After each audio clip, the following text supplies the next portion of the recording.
This webinar recording is going to take you through what referencing is, explain about plagiarism and how to avoid it, show you how you can write your bibliography, and introduce you to some great online resources to make referencing easier. My name is Claire Roberts, and as part of the library service, I'll be happy to advise you on any referencing questions you may have during your studies at the college. You can see my email address on the screen, so please do get in touch.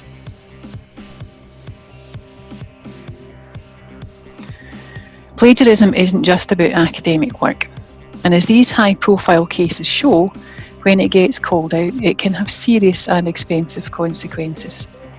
It's worth remembering that plagiarism is also the theft of another's intellectual property.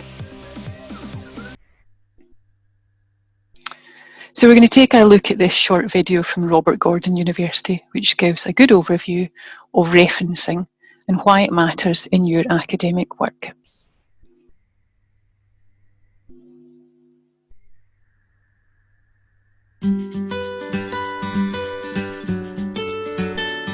Reading to gain knowledge about your subject is an essential part of the learning process. At Robert Gordon University, you'll be expected to incorporate that knowledge into your own work. Referencing is the process of linking what you've read into what you've written. It's a way of acknowledging that you've used ideas, words, drawings, graphs, data, or images that have been created by other people, and helps others recognize your own contribution. Adding references makes it easier for anyone reading your work to find the sources of information you've used, and lets them see how much research you've done for your assignment. It also helps you avoid plagiarism. Plagiarism happens if you use someone else's work without giving them credit, or if you attempt to pass off someone else's words or ideas as your own. These are all examples of plagiarism. Using someone's actual words without adding quote marks, paraphrasing someone without giving them credit, or if most of your work is just a copy of someone else's work. Referencing helps you avoid plagiarism on your way to academic success. So now we'll take a look at some of the items raised in that video. Referencing is an essential part of academic writing, and there are both positive and negative aspects to it. I'll start with the good reasons. In getting to the point quickly, referencing properly and consistently gets you marks. When you describe in your own words the ideas you have read about, your reader knows you have understood the topic and have researched that area. Perhaps an idea you discuss in your writing introduces your reader to a new development. That's likely to get you marks. On the negative side, sloppy referencing means you lose marks. Referencing is an integral part of your academic work. You're letting down your research and writing if you don't reference correctly. Serious and consistent plagiarising risks disciplinary action, while even just being inconsistent could mean resubmission and lost marks.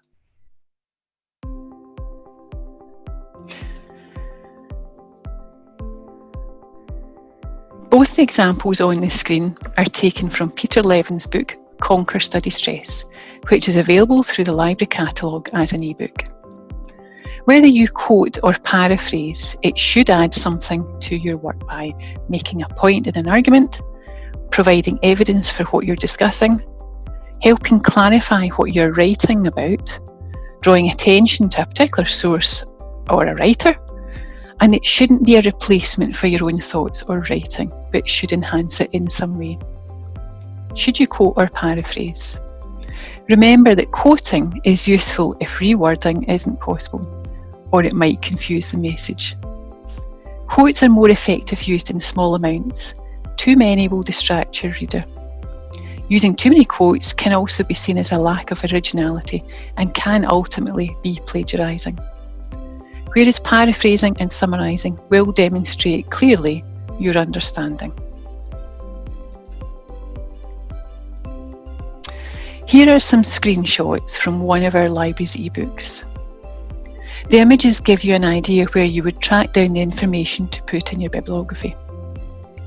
In the top left is the title page, and besides the title we can see there's 2 authors, and we should keep a record of both those names. In the bottom left we can see a copyright date and a publication date. Many books give an edition.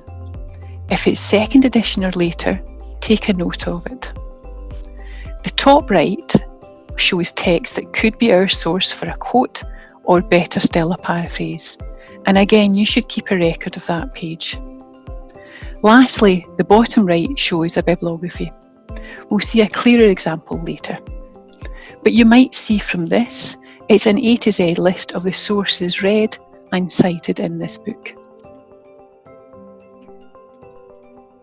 So thinking back on what we've just discovered, can you identify which of these are good reasons for referencing your work? If you answered all of these, you would be right. And remember, it gets you marks too.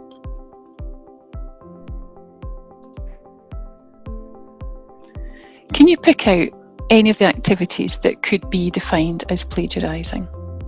Have a wee think about this. Again, it's all of these. I know that some of these are more obvious than others. With using someone's work without giving a source, or directly using another student's work and passing it off as your work, are probably what we are most familiar with as being plagiarising.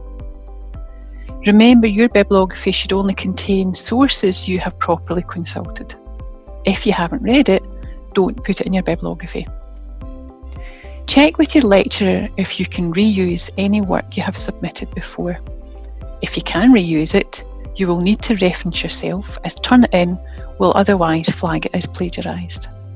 Lastly, everyone involved in a group report should be credited in the sources.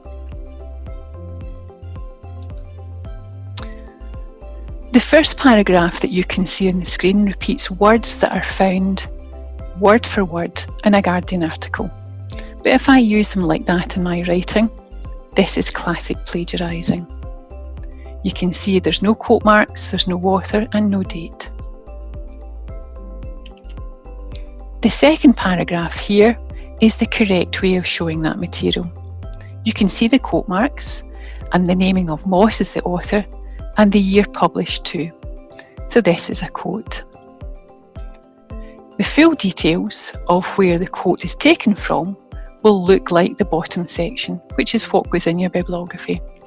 It shows all the information your reader would need to track it down, including the full web address. Note the date that is accessed is there too.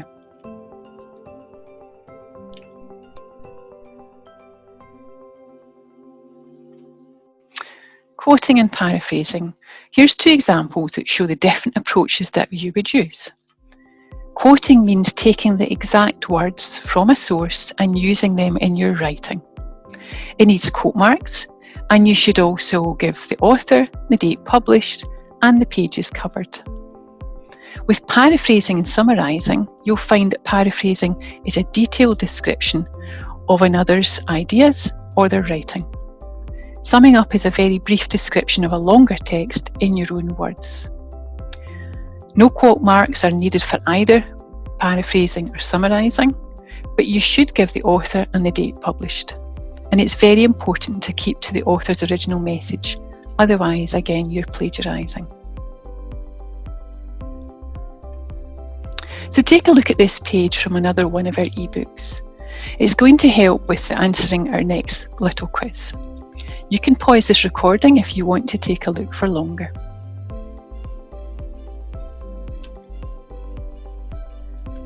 So using the previous slide as a source, do you think the example shown here uses the source correctly? You can pause this recording if you want to have a think about this. The answer is no. This is an example of plagiarising. It uses a section of the source shown word for word. And there's nothing to make clear that this is sourced elsewhere. There's no author, there's no date, and there's no quote marks. So do you think this second example uses the source material properly? Again, you can pause this recording if you want to have a think. It's certainly better referencing. This is a quote, and all the necessary details are supplied. There's the author, there's the year, there's the page, and of course there's the quote marks. What it does lack is any interpretation about the source. It's just repeating what someone else says. So lastly, this example is one for you to think about again. This is a paraphrase, and it's the best of 3 attempts at using the source correctly. The source origins are given, Gould, 2005, and there's a serious attempt to describe what Gould is writing about themselves. So far, we've mostly looked at what goes on in the essay or the report that you've been writing. So now let's turn to the bibliography. It's a tool for helping your reader track down the sources mentioned or cited in your writing. It comes at the end of your writing, and it includes all of your background reading and your research too. You can see it's a list ordered A to Z by the author's surname or the organisation's name. There are different naming conventions for non-English names. Our referencing resource, Cite Them Right, has all the guidance you need for this. There's a lot of content you need to record, and there's formatting and punctuation too. Again, using Cite Them Right makes your task so much easier, so we'll take a look at that shortly. But first, a little bit about our style of referencing. We use the Harvard style here at the college, and it's widely used in UK colleges. There are many different ways of doing this, and all of them work on the principle of providing structured information that lets a reader locate the sources. It's really important to follow any guidance consistently. It's the key to not losing lots of marks in your submitted work. Our guidance on referencing is taken from Cite Them Right, and I'll show you the key elements of this resource now. So to visit Cite Them Right, you can follow the link on the screen, or you can visit the library's guide to remote working, which is what I'm going to do just now.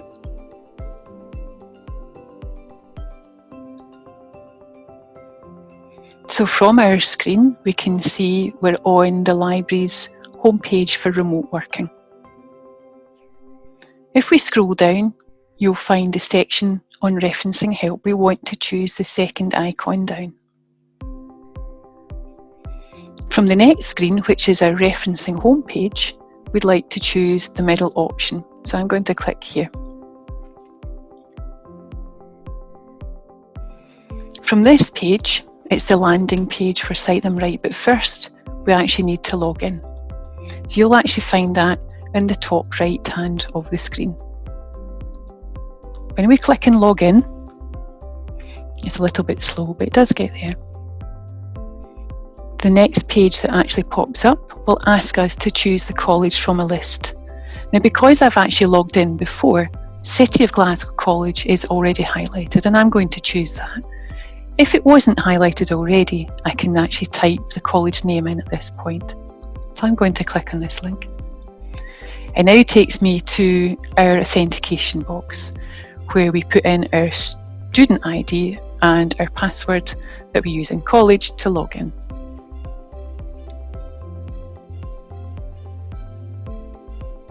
Now you see we've finally got to Cite Them Right. Now there's a lot to take in this screen, but what I'd like to do first of all is take us to the basics page. The basics page is a very good way of finding out all the simple information you need to know on a topic. For example, referencing, how you actually put citations into your own writing, how you quote, write a bibliography, and also helps you understand about plagiarism. To find advice on referencing a source itself, you can use the search box, which is up the top here. I actually find it much easier to use the menu bar along the top here, and then I drill down to what I'm looking for.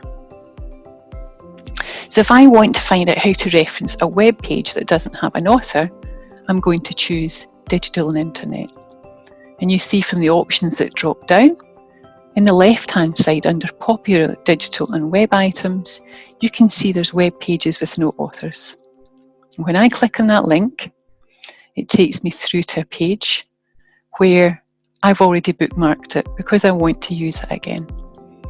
If I want to change a bookmarked page, I can go to Manage Bookmarks and I can take that off. What it shows me on this page is the information I would need to collect when I'm actually wanting to reference something. And if I scroll further down, you can see two examples here. And the first example shows me what a reference would look like for an internet page without a web author, and it's here.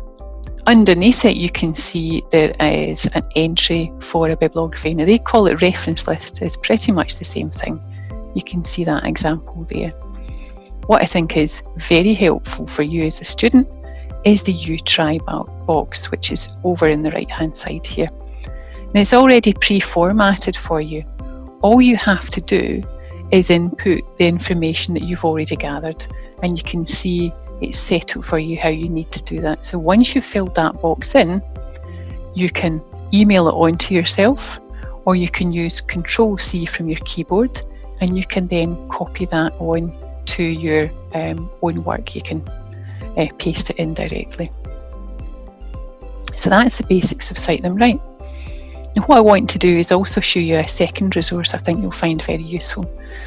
So if we actually go back to the page we were on to get a link to Cite Them Right, if you look to the left of that, this takes you through to our LibGuide on referencing.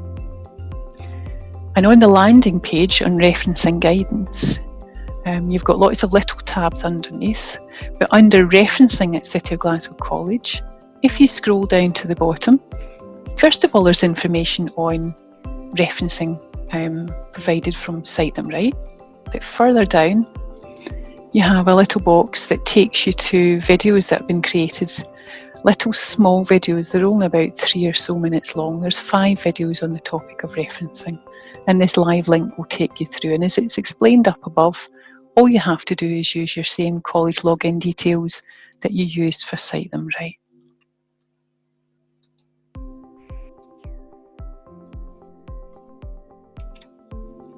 So there are a few free tools that will auto-generate references for you, such as Cite This For Me, which is the one that's highlighted on the screen. To be honest, they come with a health warning. They are free, but they're not always accurate. You'll still need to choose the correct referencing style, which is why there's a big yellow arrow up here to indicate choose the citation style. And you still need to proof check that the information is correct, and you also still need to input the information too. So my advice to you is to keep using Cite Them Right. It's generally always better. So some parting advice. Reference as you go. It's much easier that way. Keep a note of all the sources that you use as you go along. Be ready for sources to change or disappear. Take screenshots as a backup if it's really important. Avoid copying and pasting, and practice rephrasing when taking notes. And seriously, don't leave it to the last kick. So just to summarise what I've covered during this session, you've had an overview of what plagiarism is and why you should avoid it. We've considered the different reasons for referencing your college work. We've looked at the elements that you would need when referencing. I've given you examples of what quoting and paraphrasing is. I've given you details on what a bibliography is, how to structure it. And we've had an explore of our online service, Cite Them Right, for referencing advice. And lastly, we've highlighted our referencing LibGuide, which has got lots of advice, links and more. So just to finish off, please don't be stuck. I hope you've found this to be a useful webinar for you. Please contact me if you have any needs for help, and don't put it off until it's too late. Do allow a cushion of time when getting in touch, although I will try and reply as soon as I possibly can. And lastly, good luck with your studies at the college.